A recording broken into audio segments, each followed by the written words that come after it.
we go.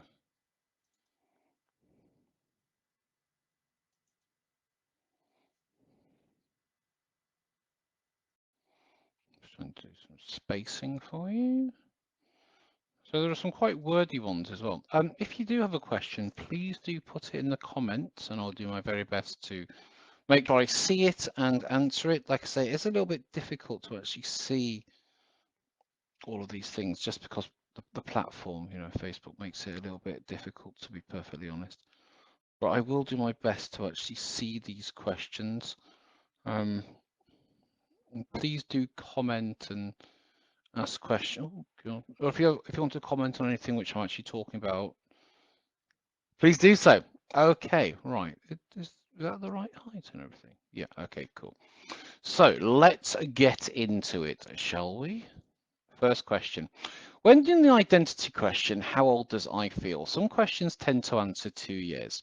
In the sense that the problem is in their life 2 years since, but not in the sense that it is a 2-year-old child. I tend to work with whatever their answer is, but I'm still wondering if A or B can have an influence on the outcome.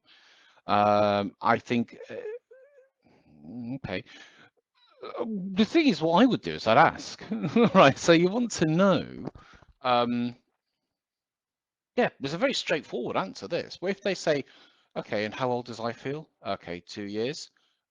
Is that 2 years old or is that 2 years from now?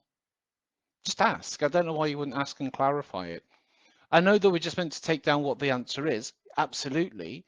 However, if you don't understand what the answer is, then I would absolutely ask, sorry, do you feel like I is a 2-year-old or does it feel like it's 2 years younger than you are now? Just ask the question. Because, yeah, just ask the question. That's it. Would it have an influence on the outcome? Well, I don't know because I don't know how much the identity is being updated if I don't know how old the identity is. One client who's stressed because she's moving house, well, her husband's actually building the house, wanted to work on managing her stress and guilt for not being able to do more to help. She's not a builder. So when I asked her to locate a memory with guilt attached to it, I don't know why you asked that, because that's not the process. She hesitated and said, well, probably about 3 years ago when the build began. So what I think she meant to say there was like, I tried to locate the first imprint for guilt. Okay, that's the actual terminology, the first imprint. So the first time she can remember feeling this way. Now, she said about 3 years ago when the build began. I asked her if she had any earlier memories of feeling guilt. Okay, I'm not quite sure what the language you're using here. As long as you're using the correct language, it's fine. I dug a little deeper and inquired if this was actually a feeling of guilt. Oh, right. Okay. So what she's done here is the client has told her what the problem is, and now what she's trying to do is she's trying to investigate it around by thinking it's not the problem which the client has reported. I wouldn't do that because the client has told you what the problem is. I dug a little deeper because what she was explaining seemed something a little different. He's a builder, and therefore he's a builder. She is not. Therefore, this was a this was a different emotion altogether. Something possibly like the feeling of helplessness. Why would it be helplessness? Or powerless to help in the situation. She's not a builder. So the thing is, what you're doing is you're projecting what you think it should be. You're not allowing the client to express what the problem is and following the process here. So basically, what's the problem? Well, we're moving house. I'm feeling stressed. I have a sense of guilt. Okay. How strong is this feeling? How familiar? When's the first time? All of this other stuff is just to the side right now. She said, yes, she feels helpless. Well, that might be the situation as well, but you need to stop leading what you think should be done here. I guess there's a little bit leading. Yes, it is, but I could sense that maybe she'd had given it the wrong label. No, she'd given it the label that makes sense to her. What you think is guilt and what she thinks is guilt are two different things. So don't try and lead somebody into what you think it should be. She agreed that she did feel helpless in being able to support him in this situation. Again, he's a builder. I asked him if she could recall a memory where she felt like this before. Uh, Again, we're not looking for somebody to recall a memory. We're looking for somebody to go into the kinesthetic feeling of what this is and regress it back to the first time they can remember feeling this way. We're not just asking them for a memory. Okay, really important this. We're not just asking them for like random memories. I guess she mentioned she having an issue with the mother. Okay, in fact, she could recall a memory where she felt like this before, possibly when she was younger at school. Um, she could do a school, and we worked on that, and some others came up. She mentioned having issues with mother-in-law, and there were some identity issues too. But as this was the first session, I said we'd be working on this next time, although there was plenty of time left to do that. So my question is it okay to lead in this instance? No. And in pure IEMT, was I right to mention the identity work until session 2? Well, yeah, the thing is, I think you've got plenty to do in session 1 right here. So the reason why I do identity stuff in session 2 is because I want to work on all the negative memories and emotions in session 1. And then in session 2, I like to look at the identity work. So as you're learning, I would recommend to stick to the structure. So don't lead the client because you think that you might know there's something else going on. IEMT is an exploration of the client's current problem and situation. If there is other stuff going on, it will be revealed and you can work on it, but don't try and lead it into a different way or ask for different labels. Because what the client is now doing, they're beginning to metastate and think about the problem rather than being in the problem and feeling it. I want the client in the problem, feeling it, regressing, working, exploring. Not, is this the problem? Should I be thinking this way? Oh, yeah, you might be. No, that's not IEMT. That's, I don't know, something else. She mentioned she had issues with her mother-in-law. Okay, so yeah, and then there's, I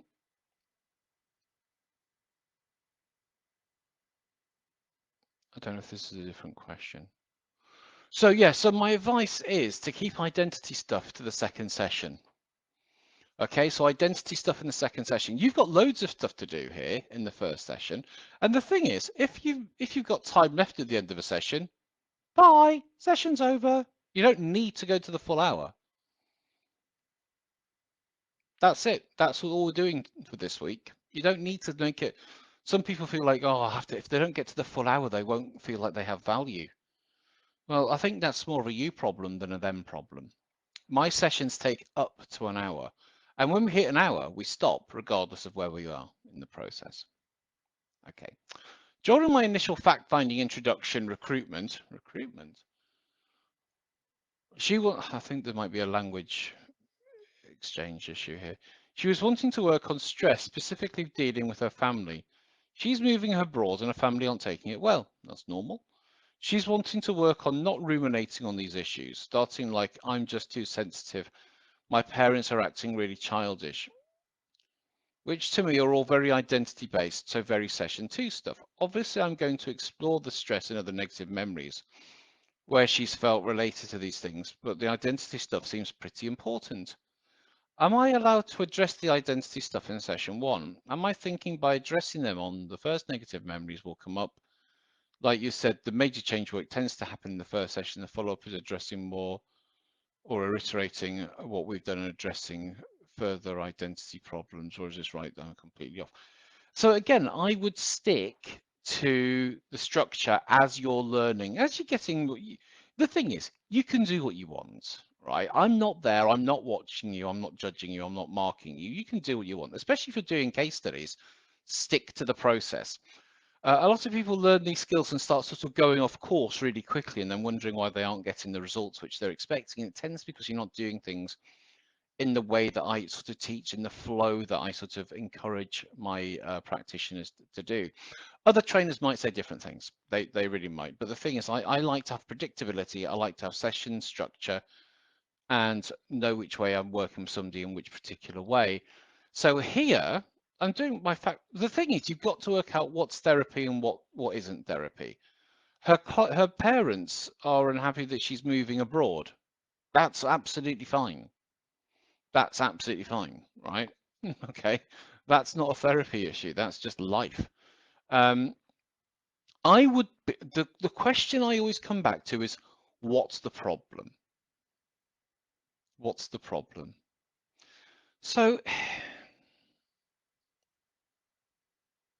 She's not ruminating on these issues. Well, she's not ruminating on these issues because the issues haven't started. So you can't ruminate on something that you haven't yet done.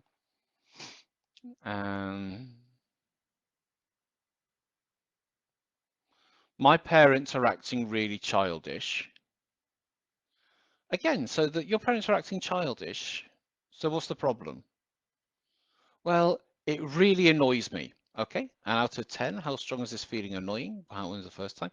So I would look at that. So the question I'd like to come back to is, what's the problem? What's the problem? And in the first session, I'm really looking for the feelings and stuff. I will obviously make notes about the parents acting childish, whatever it might be, and I will do that in the second session. But in the first session, I do like to really address the feelings and the memories that are really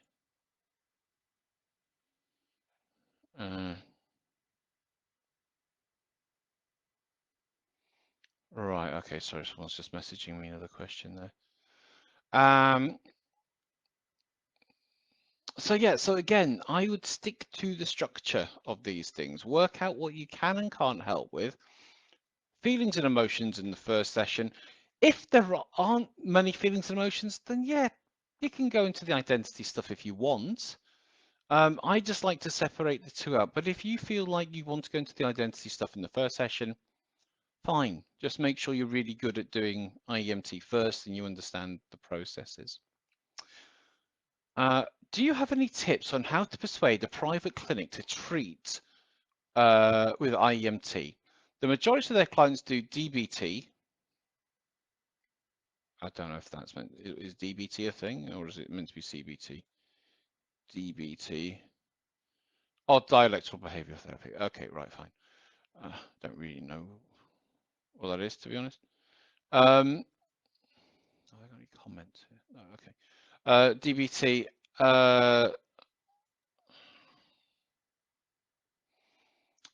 Yes, it's basically IEMT would be good for them. And I was just chatting with the person who asked this. So I said, well, who are you trying to persuade? The psychotherapist practitioners in the clinic. It would. I would like to propose IEMT to some of the clients I have in the clinic. I am working there as a mental health coach. So, from what I understand, this person asking the question is not allowed to use IEMT with the clients that they're working with in this private clinic. What can you do to, well, it might just be their policy. IEMT doesn't have an evidence base at the moment. So there's a couple of things that you can do here. One, you talk to them about what IEMT is and you show them what IEMT is. You can get the book about IEMT from Sonia and give them to read that, the psychotherapist. I don't know. Again, I'm not quite sure what you mean here. Are you wanting to work with them in the clinic yourself, or are you wanting the psychotherapists to work with the clients? If they don't let you work with IEMT in the clinic, work outside of the clinic. Work with private clients outside of the clinic using IEMT. That's what people in the NHS and stuff do now.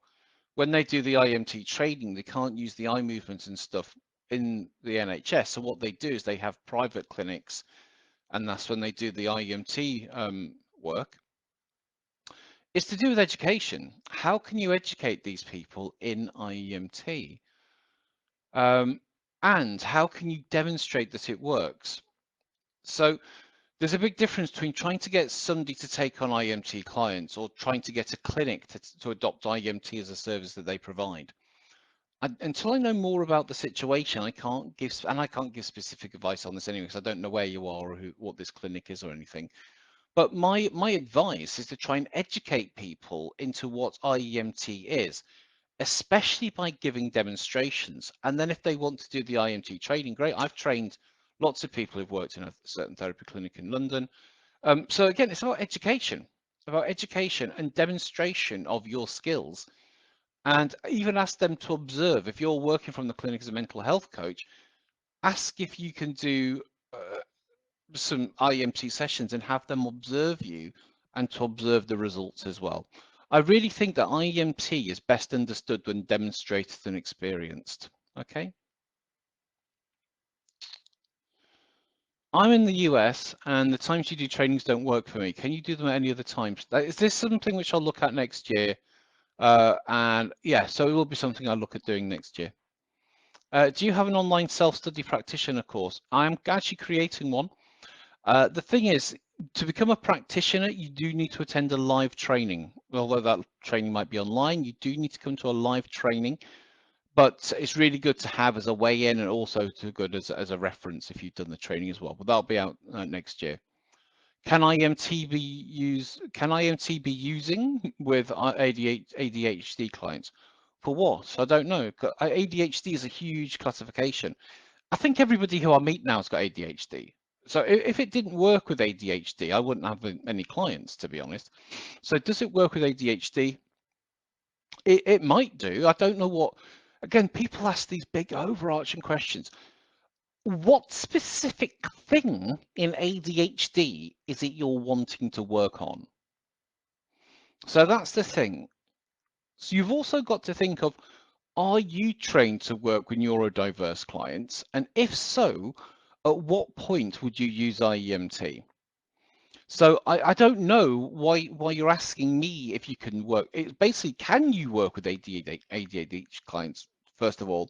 And secondly, what would you use IEMT for? Specifically, just name one client specifically, what would you use the IEMT for with that particular client? And then I'd be able to give you a much more accurate answer. I want to take the IEMT training, but I don't have a therapy background. I don't want to feel left behind if everyone else is a therapist. I'll completely get that. So with the IEMT training, you don't need to have any therapy background. Often people who don't have a therapy background often do really well because they're not trying to shoehorn IEMT into something else. And they often provide the best case studies as well, to be honest, because they just follow the system. You don't need any form of training in IEMT. I do everything to a layman's level, to be honest. Some of the chat in the actual trainings might go over your head a little bit, but I'll try to explain everything. But it's a very heavily exercise-based course, so you won't get left behind as long as you can sort of follow any kind of training. IEMT is absolutely fine for you. Any other questions for today? I am trying to limit this to 20 minutes just for editing purposes on Instagram. Any other questions?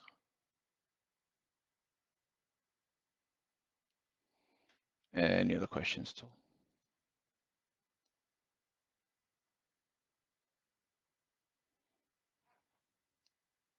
Any other questions?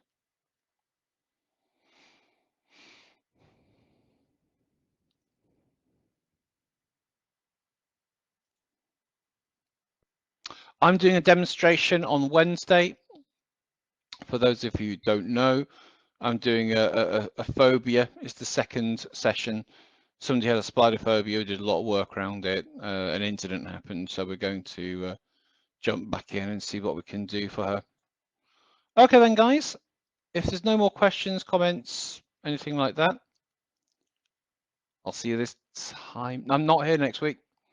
Next week I'm away. Let me just double check that. I believe I'm away next week. I am away next week, so it'll be the week after that we actually come to. But we do have a coaching session on Wednesday at 1 p.m. Please check your emails for that. Okay, guys. See you later.